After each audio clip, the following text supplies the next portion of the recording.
قال الله سبحانه وتعالى قل إن كنتم تحبون الله فاتبعوني يحببكم الله ويغفر لكم ذنوبكم۔ کہہ دیجئے اگر تم اللہ سے محبت کرنا چاہتے ہو فاتبعونی، میری اتباع کرو، یحببکم اللہ، اللہ تمہارے ساتھ محبت کرے گا، وَيَغْفِرْ لَكُمْ ذُنُوبَكُمْ، اور اللہ تمہارے گناہ معاف کر دے گا۔ رسول اللہ صلی اللہ علیہ وسلم کے پاس ایک شخص آتا ہے،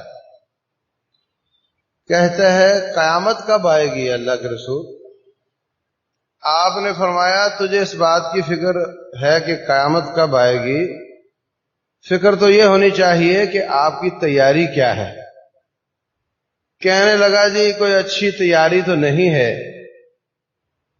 بس ایک بات ہے کہ مجھے اپنے اللہ اس کے رسول سے محبت بہت ہے۔ رسول اللہ صلی اللہ علیہ وسلم فرماتے ہیں کہ اگر تجھے محبت ہے تو پھر تو ان کے ساتھ ہوگا جن سے تمہیں محبت ہے۔ کتنا مختصر طریقہ ہے، کتنا مختصر راستہ ہے۔ آپ ایمان لائیں، اسلام لائیں، ایمان لائیں، پھر آپ اچھے کام کریں، پھر آپ اللہ تعالیٰ سے نبیوں کا ساتھ، پھر آپ جنت الفردوس کا مطالبہ کریں۔ جب نبی صلی اللہ علیہ وسلم کا ساتھ نصیب ہو گیا تو پھر اور کیا پیچھے رہ جاتا۔ صحابہ اکرام کو پوری شریعت میں کسی آیت اور حدیث کو سن کر اتنی خوشی نہیں ہوئی جتنی خوشی یہ حدیث سن کر ہوئی کہ المرء مع من احبہ، بندہ اس کے ساتھ ہوگا جس سے محبت کرتا ہوگا۔ کوئی پیسہ خرچ نہیں آتا، ہاں محبت ہی کرنی ہے نا، کوئی بل نہیں آتا، کوئی بہت بڑی محنت نہیں آتی کہ آپ اپنے اللہ اس کے رسول سے محبت کریں۔ اور یاد رکھو، محبت ہو یا کوئی اور کام ہو، نماز ہو یا روزے ہوں، ہر چیز میں اعتدال ضروری ہوتا ہے۔ محبت کفر بھی کروا دیتی ہے، شرک بھی کروا دیتی ہے۔ وَمِنَ النَّاسِ مَن يَتَّخِذُ مِن دُونِ اللَّهِ أَندَادًا يُحِبُّونَهُمْ كَحُبِّ اللَّهِ، کچھ لوگ اللہ کے مقابلے میں شریک ٹھہراتے ہیں اور ان کے شرک کرنے کا انداز یہ ہے کہ وہ جیسی محبت اللہ کی ہونی چاہیے ویسی محبت کسی اور کے ساتھ کرتے ہیں۔ یہ محبت شرک کروا دیتی۔ جب مخلوق میں کسی کی محبت حد سے بڑھ کر ہوگی تو آگے تو حد کے بعد تو رب کی حد شروع ہو جاتی۔ جب مخلوق کی حد تک جتنی محبت ہونی چاہیے اس سے زیادہ ہوگی تو وہ اللہ والی محبت ادھر چلی جائے گی۔ فرمایا وہ اللہ کے ساتھ شریک ٹھہراتے ہیں، اور شریک ٹھہرانے کا طریقہ یہ ہے کہ وہ مخلوق سے ایسی محبت کرتے ہیں جو اللہ کا حق۔ بیوی سے محبت بیوی جیسی، والدین سے والدین جیسی، مومنوں سے مومنوں جیسی، نبی صلی اللہ علیہ وسلم سے محبت جتنی ان کے لائق ہے، اور رب ذوالجلال سے محبت جتنی ان کے لائق ہے۔ کہتا جی کوئی زیادہ نیکیاں تو نہیں کی، قیامت کی تیاری زیادہ تو نہیں کی، بس مجھے اللہ اس کے رسول سے محبت ہے۔ جب صحابہ اکرام نے سنا کہ جس سے محبت کرو گے اس کے ساتھ ہوگے، بڑے خوش ہوئے۔ لیکن یہ محبتیں بالکل مفت نہیں ہوتی۔ محبت عبادت ہے، محبت کفر ہے، محبت شرک ہے۔ اللہ کے مقابلے میں مخلوق سے محبت کرو گے اتنی جتنی رب کا حق ہے، کفر اور شرک ہے۔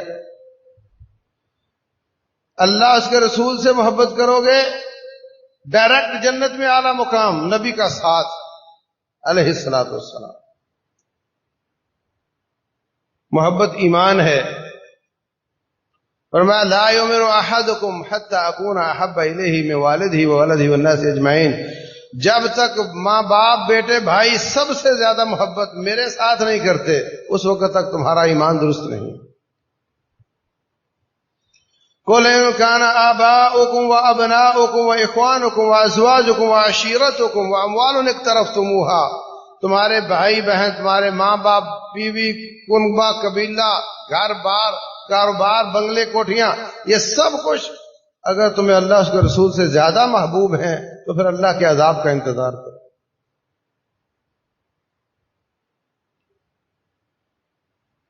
یہ محبت مومنوں سے ہو تو بھی بڑی عظیم عبادت ہے۔ فرمایا قیامت کا دن ہوگا، ساری کائنات دھوپ میں ہوگی، ننگے دڑنگے دھوپ پسینوں میں ڈوب رہے ہوں گے، اتنے میں اللہ کا اعلان ہوگا این المتحابون بجلالی، میری وجہ سے آپس میں محبت کرنے والے کہاں ہیں؟ یا اللہ ان کو کیا کہنا ہے؟ کہا الیوم اذلہم یوم لا ظل الا ظلی، آج میں ان کو اپنا سایہ دوں گا کہ میرے عرش کے سائے کے سوا کسی کا سایہ نہیں ہے۔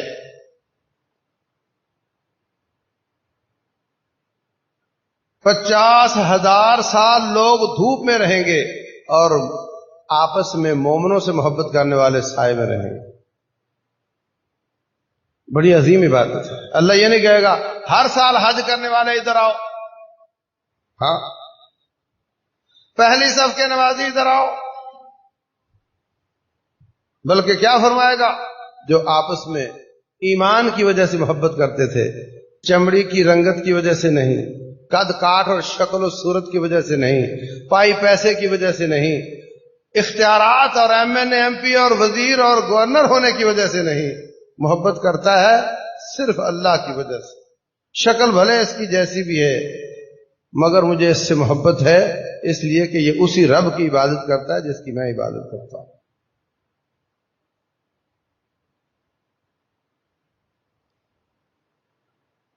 تو یہ عبادت بہت عظیم ہے، اللہ تبارک و تعالیٰ کی محبت بڑی عظیم عبادت ہے، رسول اللہ صلی اللہ علیہ وسلم کی محبت بڑی عظیم عبادت ہے۔ اور یہ محبت پہلے تو یہ سمجھیں کہ یہ کیسے حاصل ہوتی ہے، پھر یہ کہ اس کے تقاضے کیا ہیں۔ یہ بالکل مفت نہیں ہوتی، یہ صرف دل کی عبادت نہیں ہوتی، چونکہ جسم دل کے تابع ہوتا ہے، اس لیے جب دل میں محبت ہوگی تو جسم بھی اس کے مطابق ہی کام کرے گا۔ مثلا آپ کے مسلمان بھائی پر مصیبت ہے، ایک روٹی کی وجہ سے وہ مر رہا ہے تو آپ کی محبت کا کیا تقاضا ہوگا؟ بولے مجھے محبت بہت ہے مگر میں آپ کو دوں گا کچھ نہیں، ایسے کہو۔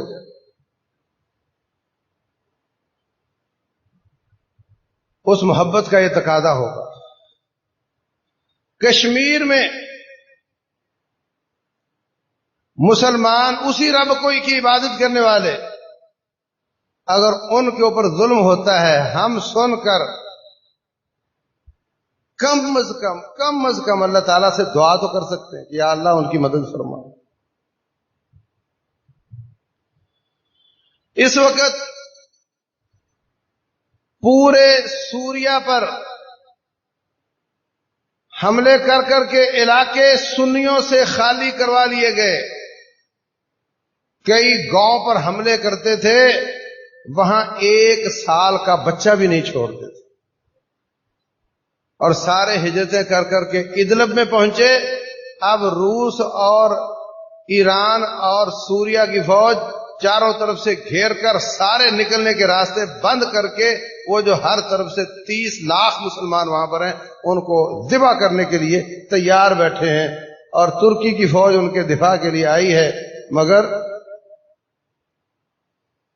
ہمارا تعلق ہے ان سے، ہمارے وہ مسلمان بھائی ہیں، کم از کم ان کے لیے دعا تو کر سکتے ہیں۔ یہ تقاضا ہے ایمان کا، یہ تقاضا ہے اس محبت کا جو ہماری ان کے ساتھ ہے۔ ان کے بارے میں معلومات حاصل کر کے ان کے لیے جو ہم سے ہو سکے کرنا، یہ اس محبت کا تقاضا ہے۔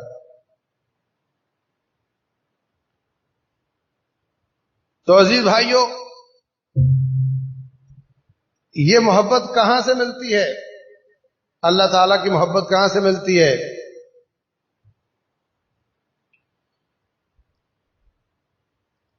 اگر میں کسی بس میں سوار ہوں، سیٹ کوئی نہیں، کوئی سیٹ نہیں دے رہا، اگر آپ میں سے کوئی وہاں بیٹھا ہوگا تو وہ سیٹ دے گا نہیں؟ دے گا نا؟ کیوں؟ وہ کیوں نہیں دے رہے؟ آپ کیوں دے رہے ہو؟ اس لیے کہ آپ مجھے جانتے ہو، وہ لوگ مجھے جانتے نہیں۔ اللہ تبارک و تعالیٰ کا اکرام اور اس کی محبت بھی وہ کرے گا جو اللہ کو جانتا ہے۔ اللہ سے محبت وہ کرے گا جو اس کو جانتا ہے، اور اس کو جانے گا کیسے؟ اللہ تبارک و تعالیٰ کے جتنے نام قرآن حکیم میں، سنت مصطفیٰ میں موجود ہیں، ان ناموں کو پڑھا جائے، ان کا مطلب سمجھا جائے، ان کو زبانی یاد کیا جائے،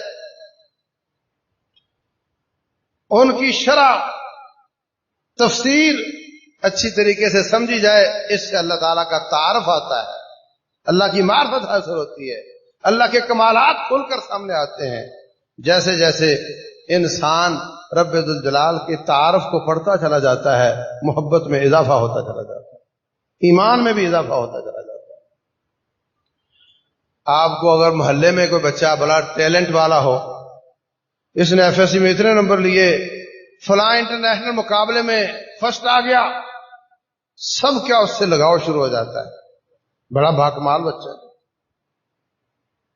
تو جیسے جیسے کسی ذات کے کمالات سامنے آتے ہیں، اسی قدر اس سے محبت شروع ہو جاتی ہے۔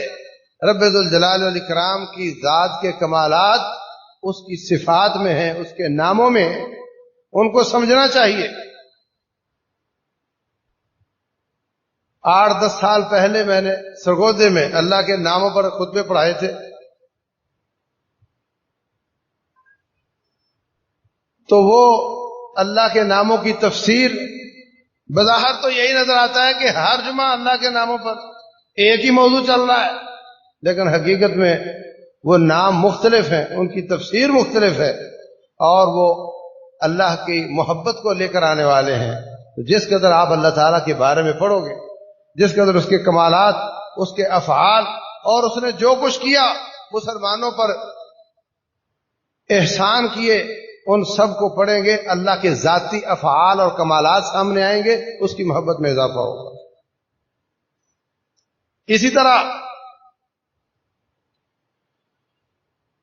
اگر آپ کا والد آپ کو بتائے کہ بیٹے تو چھوٹا سا تھا، یہ تیرے دادے نے تیرے لیے یہ خریدا تھا، تیرے دادے نے وہ خریدا تھا، تیرا دادا تجھے اس طرح دیکھنا چاہتا تھا، وہ اتنی اچھی تمنائیں رکھتا تھا، یہ چیزیں تیرے لیے اس نے قربانی دی، تیرے لیے اس نے یہ قربانی دی، دادا فوت ہو چکا ہے، آپ کی محبت اس سے بڑھ جائے گی نا، دادے سے محبت بڑھ جائے گی نا، کہ اس نے مجھ پر اتنے احسان کیے۔ رب ذوالجلال والاکرام کے ہم پر کتنے احسان ہیں، ان کو اگر دیکھا جائے، یاد کیا جائے، ان پر غور کیا جائے، وَإِن تَعُدُّوا نِعْمَتَ اللَّهِ لَا تُحْصُوهَا، اگر تم اللہ کی نعمتوں کو لکھنا شروع کر دو، شمار کرنا شروع کر دو، نہیں کر سکتے، اتنی زیادہ رب کی نعمتیں اللہ جانتا ہے۔ پرسوں ترسوں مجھے ایک میسج ملا کہ ایک بزرگ مصر میں تھا یا کسی اور شہر میں، عربی تھا بہرحال، تو ہسپتال میں داخل ہوا، اس کی سانس رک رہی تھی، اور انہوں نے آکسیجن لگا دی، پھر اس کی سانس بحال ہوئی تو اس کو فارغ کیا، اور اس کو بل دیا، بل دیکھ کر بابا رونے لگ گیا۔ ہسپتال والے کہتے ہیں آپ بل میں کنسیشن کر دیتے ہیں، بل کم کر دیتے ہیں، آپ رو نہیں۔ کہتا میں بل پورا دوں گا۔ رو اس بات پر رہا ہوں کہ ایک دن کی سانس بحال کرنے پر آپ نے اتنے پیسے مانگے ہیں، اور میری 75 سال کے اللہ نے بل دے دیے تو کون دے گا؟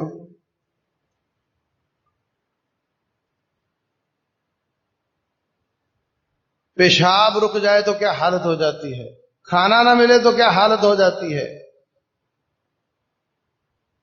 ایک سے ایک نعمت ہے اللہ تعالیٰ کی۔ آنکھیں جس کے پاس نہ ہو اس سے آنکھوں کی نعمت پوچھو۔ تو اللہ تعالیٰ کی نعمتوں کو دیکھنا، اقرار کرنا، تعظیم کرنا ان کو، اور پھر اللہ تعالیٰ کا شکر ادا کرنا، اس سے بھی اللہ تعالیٰ سے محبت میں اضافہ ہو جاتا ہے۔ اسی طرح اللہ تبارک و تعالیٰ کی عبادات سے بھی محبت میں اضافہ ہوتا ہے۔ فرمایا فاتبعونی یحببکم اللہ، میری اتباع کرو اللہ تم سے محبت کرے گا۔ رسول اللہ صلی اللہ علیہ وسلم کی بات ماننے سے اللہ محبت کرتا ہے۔ ہر باپ فرما بردار بچے سے محبت کرتا ہے، نافرمان سے نفرت کرتا ہے۔ جب ہم اللہ اس کے رسول کی باتیں مانیں گے تو اللہ ہم سے محبت کرے گا، رسول اللہ صلی اللہ علیہ وسلم بھی ہم سے محبت کریں گے، ہم ان سے محبت کریں گے۔ اور جو نافرمان ہے اس سے ہر شخص نفرت کرتا ہے، اور آپ کی فرما برداری اور طاعت کا حصہ ہے کہ ہم ان کی ہر چیز کو پسند کریں۔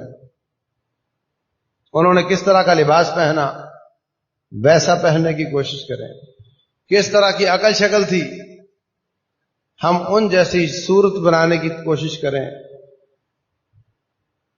رہن سہن سادہ تکلفات سے بچا ہوا ہم ان کی طرف فطرت کی طرف لوٹنے کی کوشش کریں، کھانے جانے سادہ اس طرف لوٹنے کی کوشش کریں۔ ان کی محبت میں اللہ جانتا ہے آپ کی صحت بھی ٹھیک ہو جائے گی، آپ کی دنیا بھی اچھی ہو جائے گی، آپ کی آخرت بھی اچھی ہو جائے گی۔ اس بات سے کوئی بڑی بات ہو سکتی ہے کہ کائنات کے کامیاب ترین شخصیت کا نام محمد ہے صلی اللہ علیہ وسلم، ہاں نا؟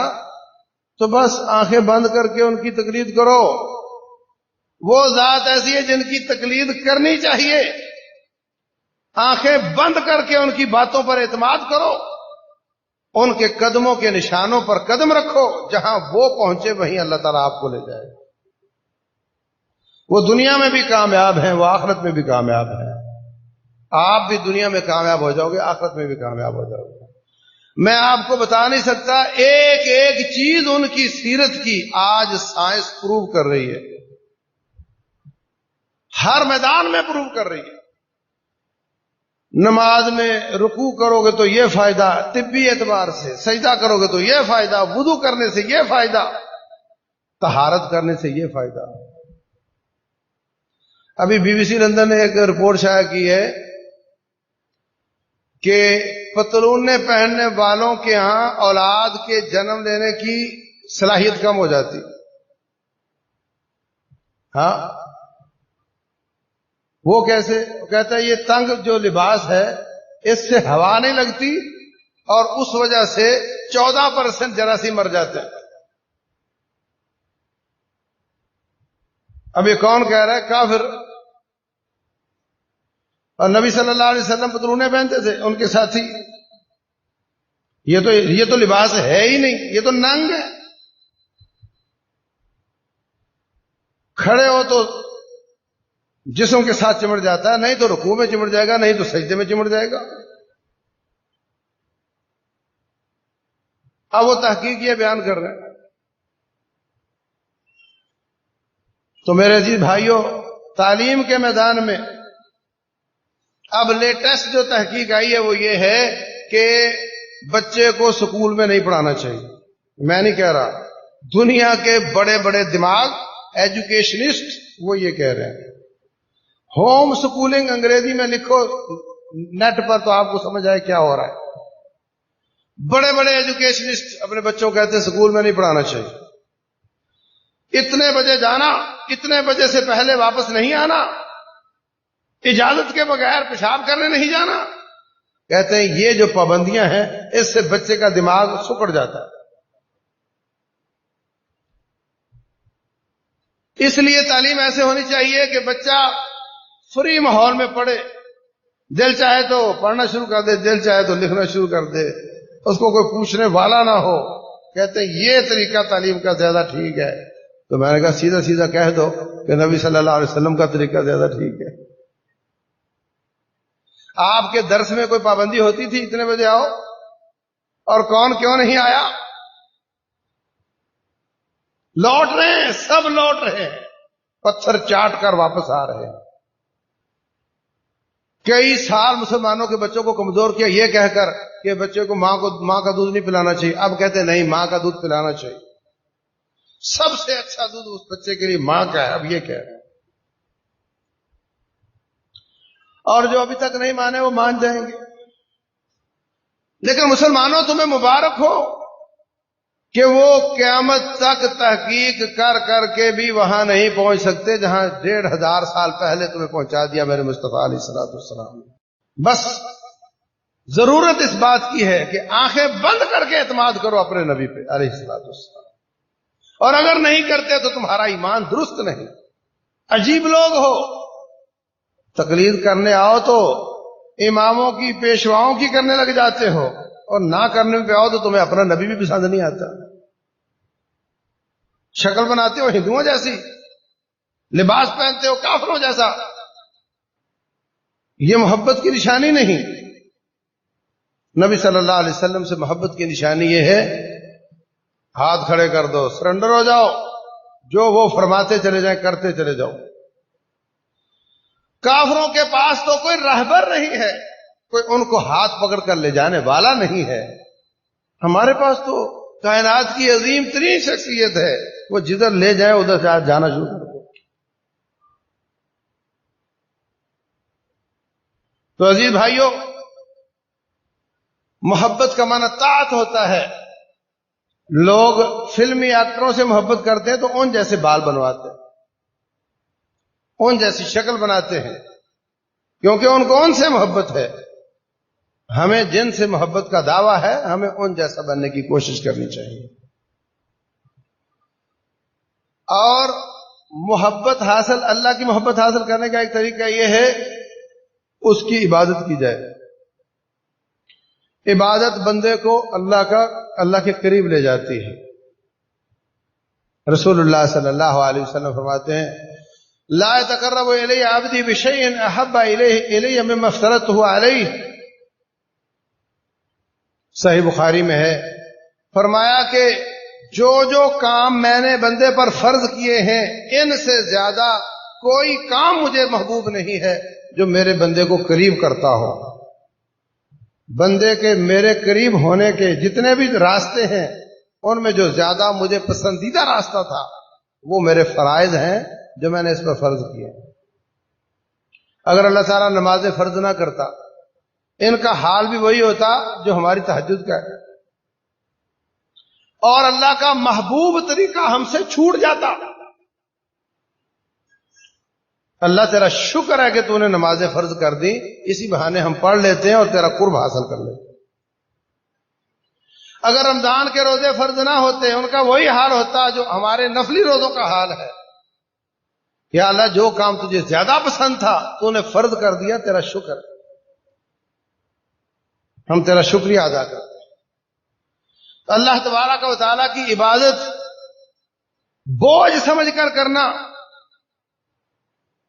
یہ فسق اور نفاق کی نشانی ہے. وَإِنَّهَا لَكَبِيرَةٌ إِلَّا عَلَى الْخَاشِعِينَ. فرمایا منافق وہ نماز کو بوجھ سمجھتا ہے. وَلَا يَأْتُونَ الصَّلَاةَ إِلَّا وَهُمْ كُسَالَىٰ، سست لیٹ آتا. وَلَا يَذْكُرُونَ اللَّهَ إِلَّا قَلِيلًا، تیز تیز پڑھتا ہے. اور جو مومن ہے وہ اذان ہوتی ہے تو خوش ہو جاتا ہے. اللہ کی عبادت پر خوش ہو جانا اور پھر اس کو اپنے لیے بہت بڑی نعمت سمجھنا، اللہ کا واجبات پر شکر ادا کرنا. یا اللہ تیرا شکر ہے تو نے ہم پر واجبات کیے، ورنہ ہم سے یہ تیرے محبوب راستے چھوٹ جاتے. فرمایا جو میں نے فرض کیے ہیں وہ مجھے سب سے زیادہ پسندیدہ ہے. اب روٹین ہے کہ قرب حاصل کرنے، اب اگر آپ کو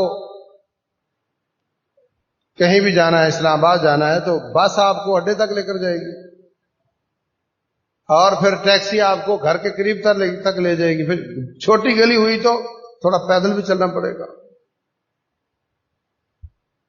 فرمایا جو بڑے فاصلے ہیں میرے اور بندے کے بیچ میں وہ تو طے کر لیتے ہیں فرائض، اور جو چھوٹے فاصلے ہیں وہ پھر لا یزال العبد یتقرب الی بالنوافل حتی احبہ، بندہ نفلوں کے ذریعے میرا قرب حاصل کرتا ہے یہاں تک کہ میں اس سے محبت کرنے لگ جاتا ہوں. فرمایا افضل الصلاۃ بعد الفریضۃ صلاۃ فی جوف اللیل، فرض نماز کے بعد جو اللہ کو زیادہ پسند عمل ہے وہ تہجد کی نماز ہے. رمضان کے روزوں کے بعد جو زیادہ افضل روزے ہیں وہ محرم کے روزے ہیں. افضل الصیام بعد رمضان صیام شہر اللہ المحرم، تو یہ ہمیں رکھنے چاہیے. خصوصاً 9 اور 10 کا روزہ ہمیں رکھنا چاہیے. یاد رکھو رسول اللہ صلی اللہ علیہ وسلم نے مدینہ میں آنے کے بعد 9 سال 10 تاریخ کا روزہ رکھا، مطلب 9 ہجری تک جتنے سال بھی رکھا، 10 تاریخ کا روزہ رکھا. 10 کا رکھنے کا حکم دیا. 2 باتیں ہیں، ایک ہے رکھا، ایک ہے رکھنے کا حکم دیا. اگر آپ صرف رکھ لیتے تو ہمارے لیے سنت ہو جاتی ہے نا، حکم دے دیا بات اور پکی ہو گئی. صام یوم عاشوراء وامر بصیامہ، نویں ہجرت کو 9 ذی الحجہ کو نہیں 9 ہجری کو ایک ساتھی کہتا ہے جی اللہ کے رسول یہودی بھی 10 کا رکھتے ہیں اور ہم بھی 10 کا رکھیں تو یہ تو ان کی موافقت ہو جائے گی. رسول اللہ صلی اللہ علیہ وسلم نے فرمایا چلو ٹھیک ہے، اگر موافقت ہو رہی ہے، اگر میں اگلے سال زندہ رہا تو 9 تاریخ کا رکھوں گا. اب یہاں 2 باتیں سوچنے کی ہیں. پہلی بات یہ کہ اگر 10 تاریخ کا روزہ یہودیوں کی موافقت کی وجہ سے کوئی برا کام ہوتا تو 9 ہجری کو جا کر جو ایک بندے نے ملاحظہ پیش کیا، میرا رب پہلے ہی بول دیا ہوتا. میرا اللہ نبی صلی اللہ علیہ وسلم کو کسی ناپسندیدہ کام پر چھوڑتا نہیں. اس کی کئی مثالیں ہیں. جو کام اللہ کو اصلاح طلب نظر آتا ہے اللہ تبارک و تعالیٰ اپنے نبی کی اصلاح فرما دیتا ہے، ہاں نا؟ کتنی مثالیں ہیں. تو اللہ تعالیٰ نے اب تک نہیں بتایا، اس کا مطلب کوئی بہت بڑی بات نہیں تھی. تو آپ نے 10 کا رکھا، 10 کا حکم بھی دیا، 9 کی خواہش ظاہر کی. اگر 9 کا روزہ رکھ بھی لیتے، زندگی وفا کرتی، تو پھر یہ تھا کہ 10 کا حکم اور عمل اور 9 کا صرف عمل. بات سمجھ آ گئی؟ اب حکم اور عمل کو صرف عمل منسوخ نہیں کر سکتا. منسوخ کرنے کے لیے اتنی طاقت چاہیے ہوتی جتنا مضبوط پہلا کام ہو. جتنا کوئی درخت جڑ مضبوط ہوگی اتنی ہی زیادہ طاقت چاہیے ہوگی اس کو اکھاڑنے کے لیے. اب ایک طرف ہے حکم اور عمل، دوسری طرف صرف چاہت، عمل بھی نہیں، صرف چاہت. تو اس لیے ہم تو یہی سمجھتے ہیں کہ 9 اور 10 دونوں کا رکھنا چاہیے. اور نبی صلی اللہ علیہ وسلم نے اپنی بیوی سے پوچھا، انہوں نے رکھا ہوا تھا روزہ جمعے والے دن کا، فرمایا آپ نے جمعے کا روزہ رکھا ہے تو کیا جمعرات کا بھی رکھا تھا؟ کہتی نہیں. تو کیا ہفتے کا رکھو گی؟ کہتی ہے نہیں. تو فرمایا پھر جمعے کا بھی افطار کر دو. صرف جمعے کا روزہ رکھنا منع ہے. اگر صرف جمعے کا روزہ رکھنا منع ہے اور اس کے جواز کی شکل یہ ہے کہ یا ایک دن پہلے رکھ لو ایک دن بعد میں رکھ لو. اس کا مطلب جمعے کی تخصیص ختم کرنے کا طریقہ کہ ایک دن پہلے رکھ لو یا بعد میں. تو نبی صلی اللہ علیہ وسلم نے بھی 9 کا روزہ رکھنے کی چاہت اور ارادہ فرمایا تاکہ 10 کی تخصیص ختم ہو. اس سے 10 کی نفی لازم نہیں آتی. لیکن اس کے باوجود اگر کوئی عالم دین بحث کرے تو بھائیو یہ نفلی روزے ہیں، اس میں اختلاف نہیں آنا چاہیے، جدل نہیں آنا چاہیے. اگر کوئی ان کی بات مان کر 9 کا رکھ لے اللہ تعالیٰ اس کو بھی اجر دے گا. اجر کیا ہے؟ فرمایا 1 سال کے گناہ معاف ہو جائیں گے. تو فرضوں کے ساتھ فرضی نفلی عبادات، روزوں کے ساتھ روزے، نمازوں کے ساتھ نمازیں، حج کے ساتھ حج، فرمایا اس سے بندہ میرے مزید قریب تر آ جاتا ہے، یہاں تک کہ میں اس سے محبت کرنے لگ جاتا ہوں. جب میں اس سے محبت کرتا ہوں تو اس کا ہاتھ بن جاتا ہوں جس سے پکڑتا ہے، پاؤں بن جاتا ہوں جس سے چلتا ہے، آنکھ بن جاتا ہوں جس سے وہ دیکھتا ہے. مطلب یہ کہ جس طرح پہلے میں حکم دیتا تھا یہ فلم مت دیکھو، اس کا دل کہتا تھا دیکھنی ہے، اس کی آنکھ اس کی بات مانتی تھی، میری بات نہیں مانتی تھی. اب اس کی آنکھ میری ہو چکی ہے، اب میں کہتا ہوں نہیں دیکھنی، وہ نہیں دیکھتا. بات سمجھ آئی؟ یہ مانا نہیں کہ بندہ رب ہو گیا نعوذ باللہ، یا رب بندہ ہو گیا نعوذ باللہ. میں اس کا ہاتھ ہوں، میں اس کا پاؤں بن جاتا ہوں. مطلب یہ کہ وہ میری نافرمانی نہیں کرتا. پھر فرمایا اگر وہ مجھ سے دعا مانگے تو میں ضرور قبول کرتا ہوں. مانگنے والا مانگٹ بندہ ہی رہتا ہے، دینے والا میں ہی ہوں، ایک نہیں ہو گئے. وَلَنِ اسْتَعَاذَ بِي لَأُعِيذَنَّهُ، اگر مجھ سے پناہ مانگے تو میں پناہ ضرور دیتا ہوں. تو یہ جو مقام ہے عبادت کا اور یہ جو مقام ہے اللہ تعالیٰ کی محبت کا، یہ کہاں سے حاصل ہوا؟ فرضی اور اس کے بعد نفلی عبادات کرنے کے ساتھ. اللہ تعالیٰ کی عبادت کرنے سے بھی یہ مقام حاصل ہوتا ہے. رب ذوالجلال والاکرام کی فرضی اور نفلی عبادات ہر قسم کی احسن طریقے سے کی جائیں تو اللہ تبارک و تعالیٰ اپنی محبت نصیب کرتا ہے. اسی طرح کائنات میں غور کرنے سے اللہ کی محبت نصیب ہوتی ہے. اتنی بڑی کائنات کو جس رب نے بنایا ہے، اتنا اختیارات والا ہے، ایم این اے، ایم پی اے، گورنروں، وزیروں کے ساتھ لوگ الیکٹ سلیکٹ بڑھانا چاہتے ہیں نا، اختیار کی وجہ سے. اللہ سے زیادہ اختیار کس کے پاس ہے؟ سیٹھوں سے لوگ محبت بڑھانا چاہتے ہیں، آڑے وقت میں کام آئے گا. اللہ سے زیادہ غنی کون ہے؟ خزانوں کا مالک کون ہے؟ اس لیے اللہ تعالیٰ کی کائنات میں غور کرنے سے بھی انسان میں اللہ کی محبت پیدا ہوتی ہے، طاعت اور فرما برداری سے بھی محبت پیدا ہوتی ہے. اور یہ جو محبتیں ہیں یہ اس وقت آپ کو نظر آئیں گی جب اس کی وجہ سے اللہ تعالیٰ 50,000 سال اپنا سایہ نصیب کرے گا. اور یہ محبتیں اس وقت اس کا فائدہ سمجھ میں آئے گا جب تیرا حساب ہوگا، تیرا جج تیرا محبوب ہوگا. پھر کوئی فکر کی بات نہیں ہوگی. جج تیرا محبوب ہوگا، تجھے دیکھتے ہی پہچان لے گا. اگر 5 نمازوں سے ایک بندے سے 5 دفعہ ملاقات ہو، مسجد کے نمازیوں سے محبت ہو جاتی ہے نا.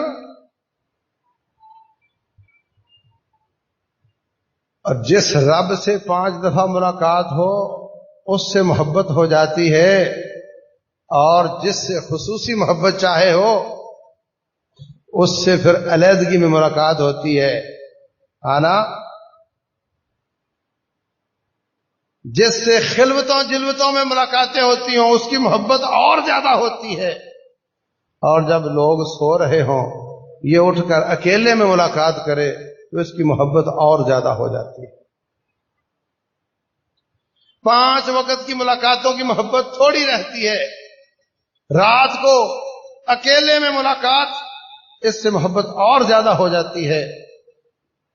اور یہ اللہ تعالیٰ کی محبت اس کی وجہ سے فرمایا اللہ اور اس کے رسول کا ساتھ نصیب ہوگا.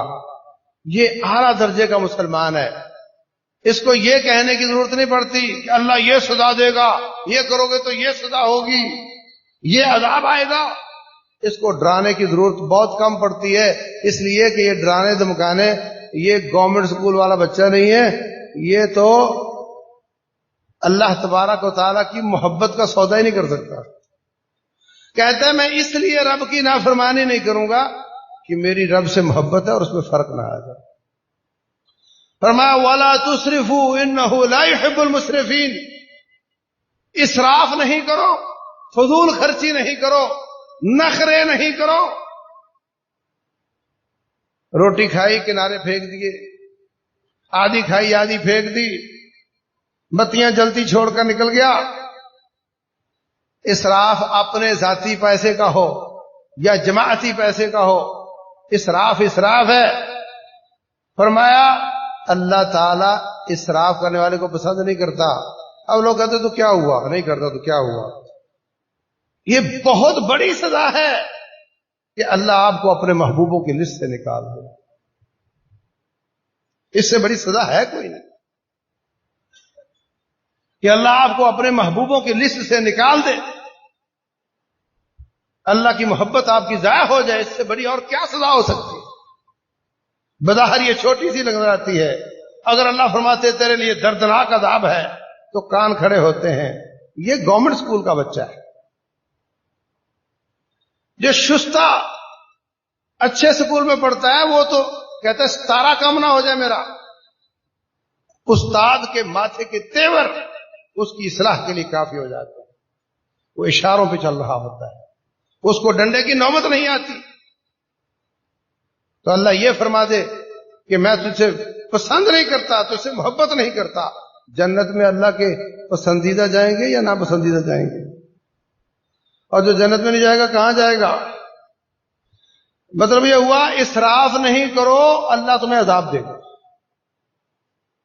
ورنہ اللہ عذاب دے گا، اپنی محبوبوں کی لسٹ سے نکال دے گا۔ تو ہمیں اللہ کی محبت حاصل کرنے کی کوشش کرنی چاہیے، اس کے لیے محنت کرنی چاہیے اور اس محبت کو پالنا چاہیے۔ اللہ کی محبت حاصل کرنے کے لیے اللہ کے محبوبوں سے محبت کرنی چاہیے۔ دین کے طالب علم، ان کی ضروریات پوری کرنا، اساتذہ علماء، ان سے محبت کرنی چاہیے۔ اللہم انی اسألک حبک، یا اللہ میں آپ کی محبت کا سوال کرتا ہوں، وحب من یحبک، یا اللہ تیرے محبوبوں کی محبت کا سوال کرتا ہوں کہ تیرے نیک بندے میرے محبوب ہو جائیں۔ وحب من یقربنی الی حبک، ہر اس چیز کی محبت جو آپ کے قریب مجھے کر دے، میں اس کا سوال کرتا ہوں۔ تو محبت حاصل کرنے کے لیے نیک لوگوں کے ساتھ بیٹھنا، اچھے دوست بنانا، اچھی مجلسیں اٹینڈ کرنا، بری مجالس سے بچنا، اور علماء کرام سے دوستی، ان کا وقار، ان کی عزت، ان کا احترام، یہ بھی اللہ تعالیٰ کی محبت کو لانے والی چیز ہے۔ اللہ تبارک و تعالی ہم سب کو یہ سارے کام کرنے کی توفیق دے جس سے ہمیں رب کی محبت نصیب ہو اور قیامت کا دن ہو اور وہ اپنا دربار لگائے ہوئے ہو اور ہمیں دیکھتے ہی پہچان لے اور ہمیں معاف فرما دے۔ اللہ تعالی عمل کی توفیق دے۔ وما علینا الا